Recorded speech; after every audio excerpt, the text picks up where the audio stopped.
So here we are. The Cleveland Browns have officially entered soap opera territory, and the central character isn't Deshaun Watson, Joe Flacco, or even Dillon Gabriel. It's Shedeur Sanders. And he didn't ask to be the main character. But guess what? He's the plot twist the Browns didn't see coming. Word is, Browns owner Jimmy Haslam is done watching from the sidelines. He's seen enough. He's reportedly made it known behind closed doors that Shedeur Sanders is the guy, not a developmental. If you're into the real story and all the messy twists they don't show on highlight reels, go ahead and subscribe. And if you're sticking around to see how this Browns QB chaos plays out, you should definitely be subscribed. Meanwhile, on the other end of this power struggle, head coach Kevin Stefanski, looking like he just got blindsided by his own owner. Because Stefanski and his staff are reportedly digging in their heels, clinging to Joe Flacco like it's 2012 and insisting on readiness, veteran leadership, and all the other vague coach speak that translates to, we didn't plan for this and don't know how to pivot. And then there's poor Dillon Gabriel, who was supposed to be the future. He was the hand-picked prospect, the one they invested in. But now, he's the odd man out. And not because he's done anything wrong, but because Shedeur walked in, made everyone sit up, and rewrote the depth chart with his arm, his poise, and his viral highlights. Gabriel's not just watching his reps disappear. He's watching his narrative unravel. Now, he's fuming. And honestly, can you blame him? Because the guy went from being the Browns' future plan to background character in Shedeur's rise, all while the coaching staff is being politically outflanked by the owner, who clearly wants change now. So what we have here is a three-headed conflict. Ownership wants Shedeur now. Coaches want to control the timeline and avoid being proven wrong. Other QBs are realizing the rug is getting pulled out from under them. And the fans? They're watching it unfold like it's a Netflix docuseries. Because this isn't just about who's under center week one. This is about the Browns' soul, and who gets to decide what this team stands for. Are they the team that takes bold risks, puts talent over tenure, and finally builds around a star in the making? Or are they the team that sticks with safe because they're too afraid of what happens if the kid actually succeeds? Because that's what Stefanski's camp is reportedly nervous about. Not that Shedeur fails, but that he wins. And if he does, it means the coaches were wrong. The depth chart was wrong. The whole stick-to-the-plan philosophy? Wrong. It's not about football anymore. It's about ego. And if this keeps building, someone's gonna break.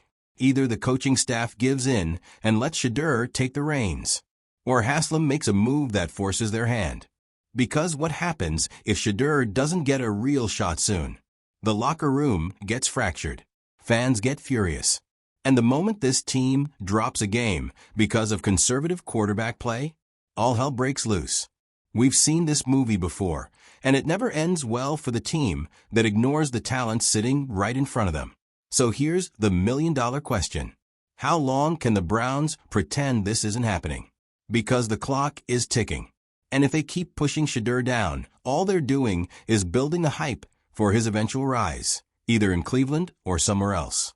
And if it's the latter, Cleveland's going to be stuck watching another star QB they had and let walk.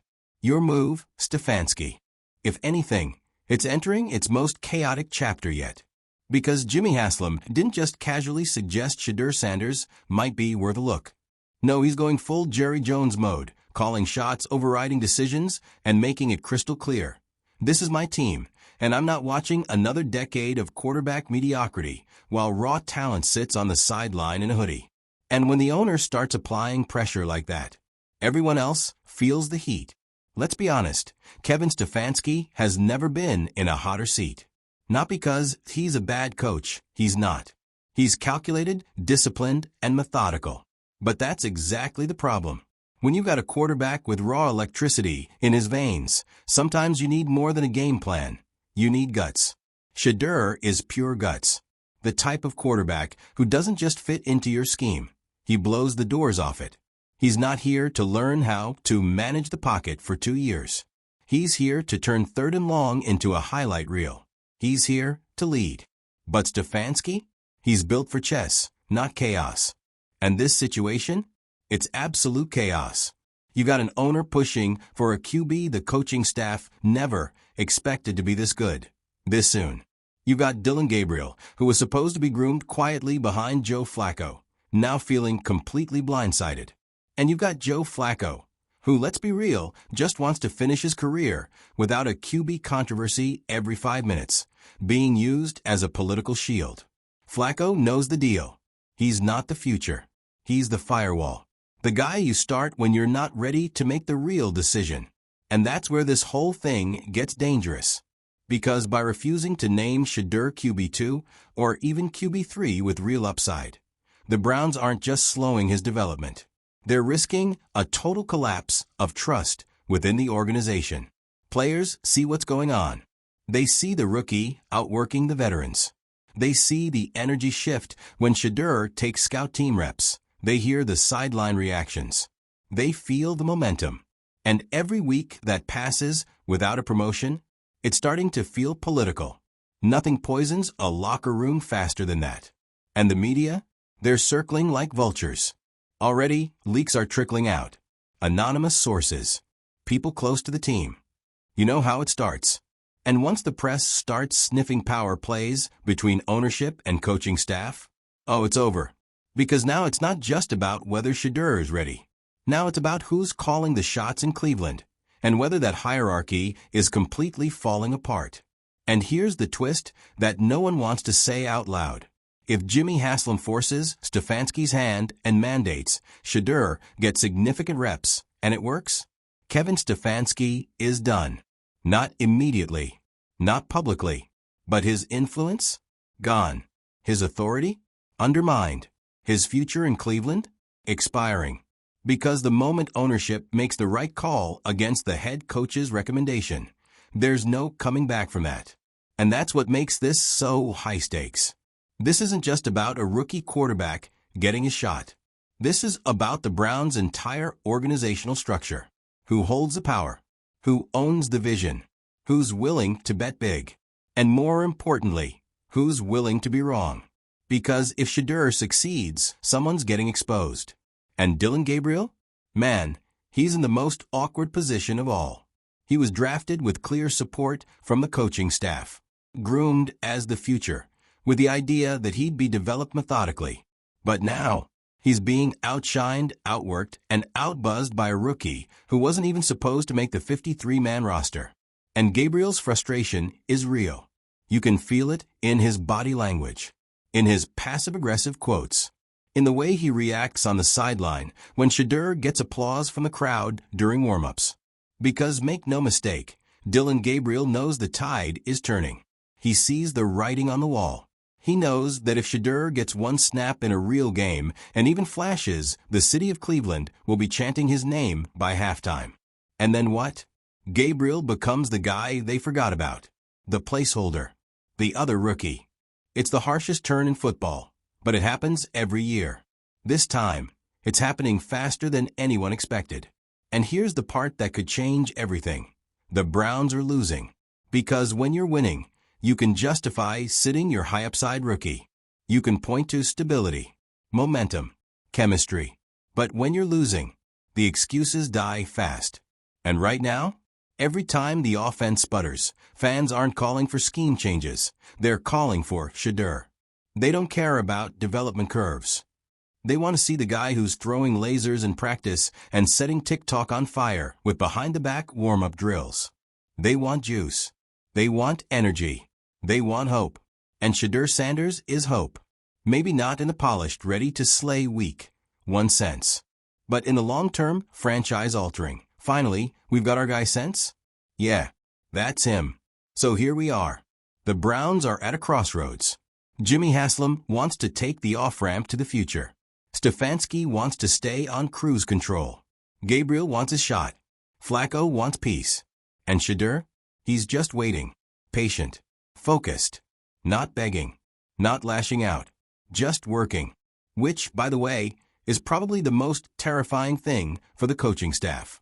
Because when the guy being sabotaged isn't even complaining, when he's just quietly improving and making his case with every spiral, that's not a rookie.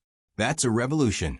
And if Cleveland's not careful, They won't just miss the moment. They'll miss the movement.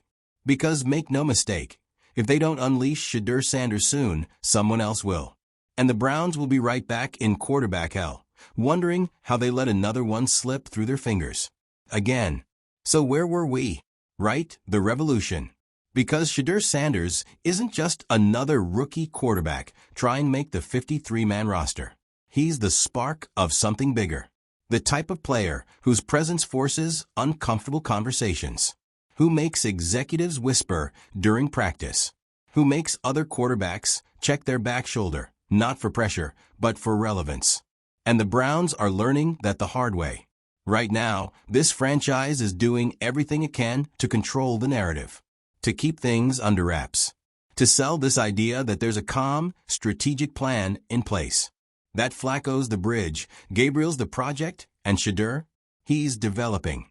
But you know what fans see? A slow-motion meltdown. Because every time Shedeur drops a 40-yard bomb in warm-ups, while Flacco checks down to his third read in a 3-yard D, and 7, the fan base groans louder. Every time the media asks why Sanders isn't getting more meaningful reps and Stefanski gives that tight-lipped, we're evaluating everyone equally line, the trust cracks a little more. And let's not sugarcoat it. This is starting to boil over. Fans are tweeting videos. Beat reporters are snarking on X. Local radio is ripping the coaching staff for playing politics instead of playing their best guy. Even players on opposing teams have noticed. Word is, more than one defensive coordinator has casually asked, why isn't that kid playing yet, after watching practice tape? And here's the scary truth for Cleveland. If everyone sees it, and they still don't make the move, that's not just bad coaching. That's organizational malpractice. Because Shedeur isn't just an option anymore. He's the moment. The one shining, unpredictable, entirely unplanned opportunity for this franchise to finally become something more than just scrappy. And instead of grabbing it with both hands, they're hesitating. But here's what happens when you hesitate with greatness. Someone else claims it. You don't get a second shot at lightning in a bottle. You don't sit on a quarterback with Shedeur's DNA, his command, his mobility, his marketability, and just wait it out like he's a third-string clipboard holder. That's not how stars are built. That's how they leave. And make no mistake, Shedeur Sanders does not need the Browns. That's the part no one in Berea seems willing to confront. He has the name. He has the following. He has the game. And if Cleveland doesn't want to develop him honestly, not just keep him around for PR and preseason highlights, there will be 10 other teams lined up tomorrow. Because you know what head coaches in this league love? A guy who can sell tickets and drop dimes. And Shedeur? He's doing both, before he's even played a snap.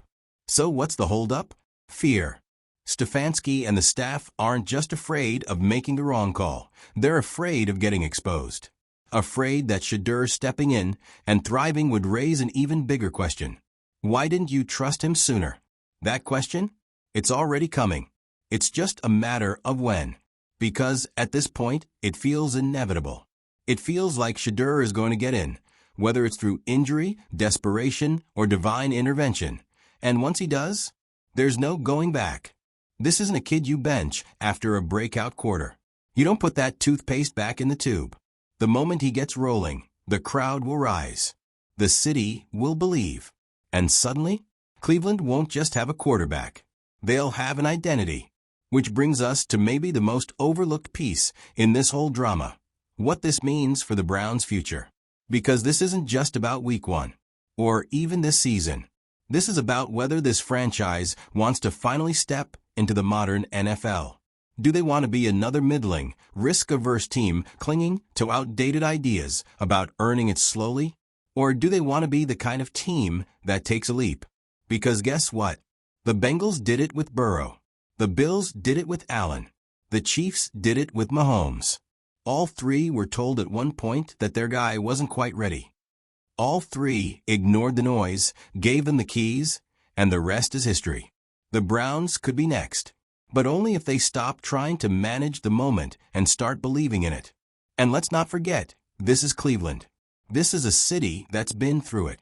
A city that doesn't need safe. It needs special. And special is sitting on the sideline, wearing number 5, launching missiles and warm-ups, while the coaching staff holds him back like they're scared of what happens if he actually succeeds. It's cowardly, and fans can smell it. You can only sell "we're doing what's best for his development" for so long before people start asking the obvious question. Or are you just protecting yourselves? Because from the outside, it doesn't look like development. It looks like delay. It looks like denial. And if that continues, if Shedeur leaves or fades because of a staff that never gave him a real chance, it's not just a loss. It's an indictment. An indictment of a team that finally got lucky and still found a way to fumble it. So what's it going to be, Cleveland? You've got the arm, the swagger, the pedigree, the future sitting right there watching veterans stumble while you tell us it's all part of the process. We're done with the process. It's time for a decision. It's time for Shedeur. Now ask yourself this. Are you brave enough to make the leap? Or are you going to let someone else write the ending to the story you could have owned? Because one way or another, this saga's going to end. And the only question is, will Shedeur Sanders become a star in Cleveland or a star Cleveland let walk? We're not just talking depth charts anymore. We're talking legacy, leadership, and a looming decision that could redefine this franchise for the next decade. So let's lay it out plain. Cleveland, you are sitting on a gold mine. And instead of cashing in, you're playing keep away like this is some kind of long-term investment portfolio. Spoiler alert, quarterback talent doesn't appreciate sitting on the bench. It depreciates in confidence, in rhythm, in public perception. You don't hide a Ferrari in the garage while you take the minivan to work. You let the engine roar. And that's what Shedeur Sanders is, a quarterback with horsepower.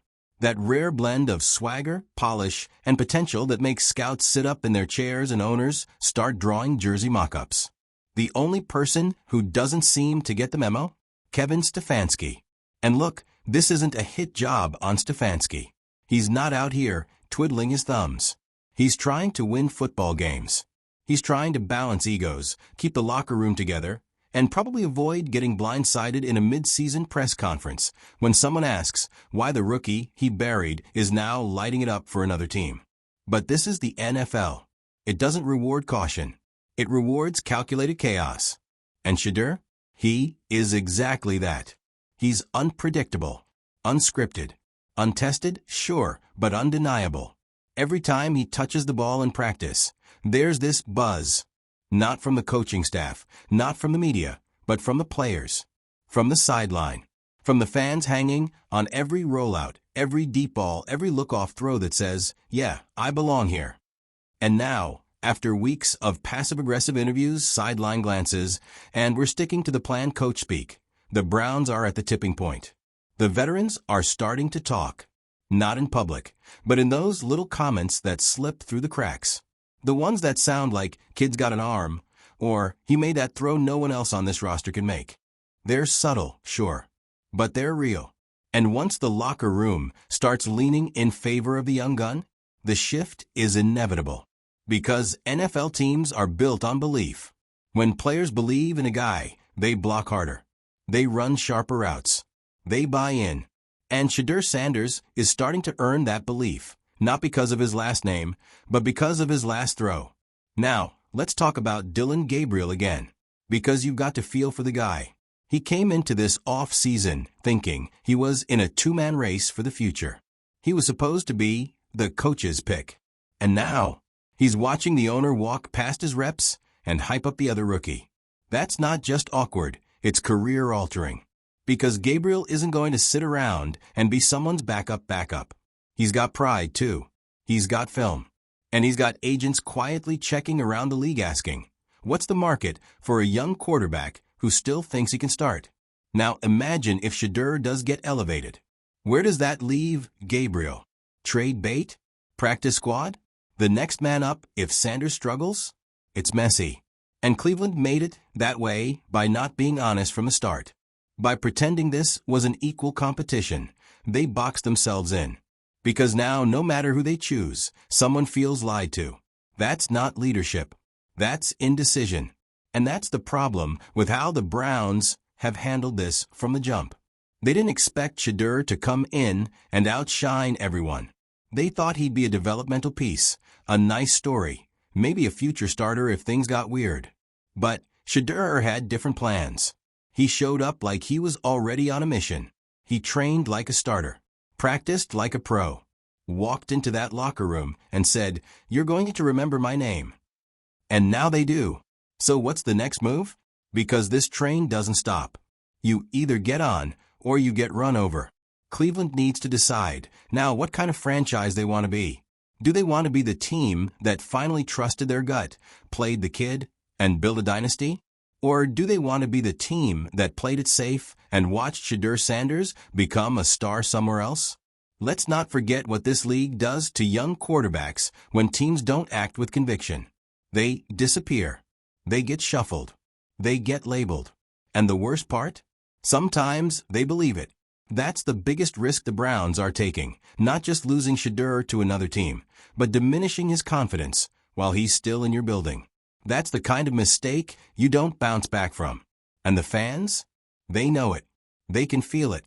They've seen this movie before, except last time it starred Baker Mayfield and ended with finger-pointing and regret. They're begging the team to make the bold move, not because it's flashy, but because it's right. And if you're Shedeur, you don't need anyone to hand it to you. You're earning it every day. But at some point, if the message stays the same, just wait your turn. You start to ask yourself, what am I waiting for? A coach to get fired? An injury to give me a chance? A front office shakeup? No. You're waiting for someone to have the courage to say, "You're ready. Let's go." So let's wrap this up with a little perspective. This isn't about preseason numbers. This isn't about locker room politics. This isn't even about Jimmy Haslam versus Kevin Stefanski. This is about recognizing a moment before it passes you by. The Browns have a quarterback with star power, charisma, leadership, and talent just waiting to be unleashed. And if they don't give him the ball now, someone else will. And they'll be the ones playing in January, while Cleveland watches another QB highlight reel and wonders, what if we hadn't waited? So, Cleveland, what's it going to be? The future is staring you in the face. And his name is Shedeur Sanders.